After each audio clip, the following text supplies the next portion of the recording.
if you want to know how college admissions and financial aid works, more so on the financial aid side, watch the NFL draft. And you're probably wondering, wait a second, what did he just say? Watch the NFL draft? Actually, yeah, the NFL draft is actually a perfect microcosm of how college aid works.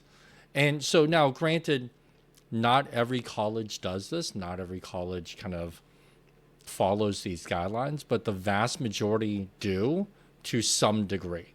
But the NFL draft actually gives you a really good idea of how college financial aid works.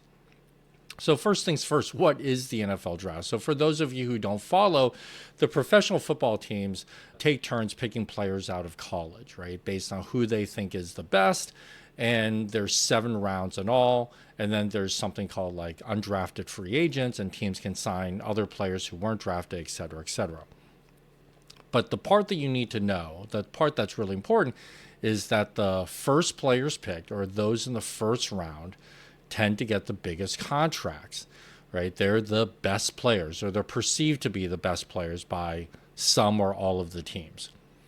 And those selected in later rounds, so rounds like 5, 6, and 7, yes, they're still drafted into the NFL, but their contracts are far smaller, so far less money is involved for those players than the first or second round players.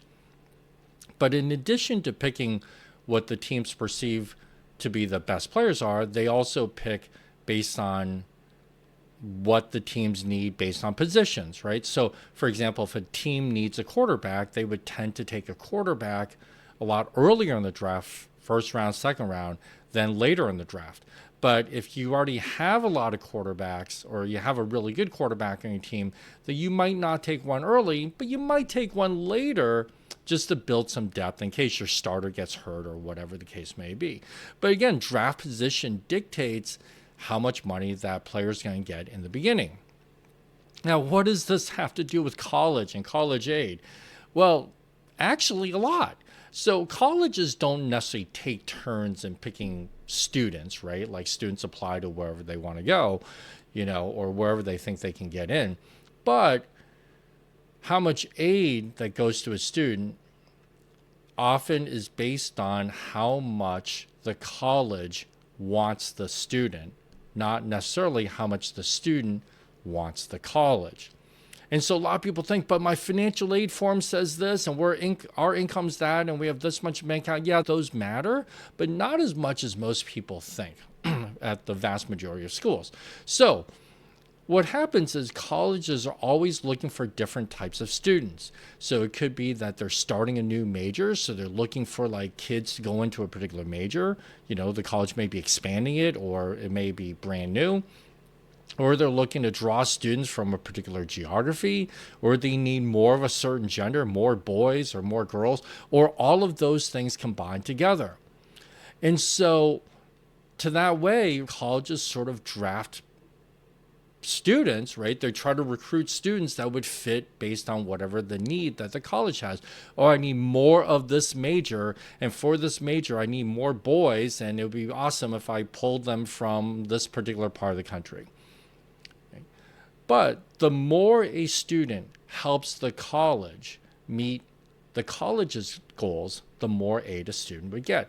And so to that end, even though colleges don't necessarily do this directly on the front lines at the financial aid office, but sitting above financial aid and admissions is something called enrollment management. And the enrollment management people are always looking at this kind of thing.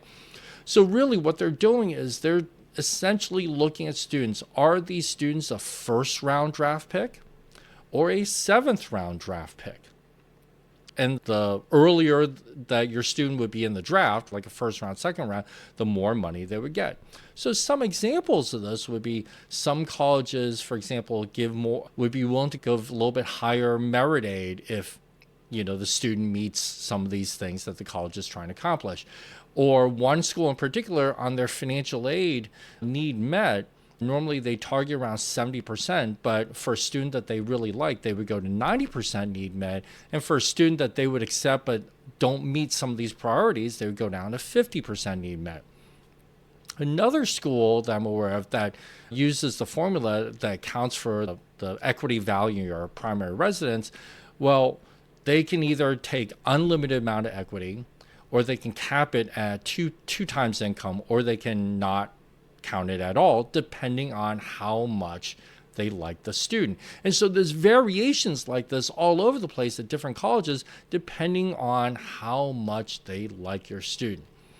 Again, not every college does this. Not every college does a lot, right? And there are a lot of different variations. But for the vast majority of colleges out there, the more that the colleges want a student, the more aid that student will get generally. And so just like that, at the NFL draft, the more a team wants or needs a player, the bigger the contract that player is going to get. Period. So if you want to really know about college financial aid and how aid really works, watch the NFL draft. As always, stay safe, stay healthy, and I'll see you next time.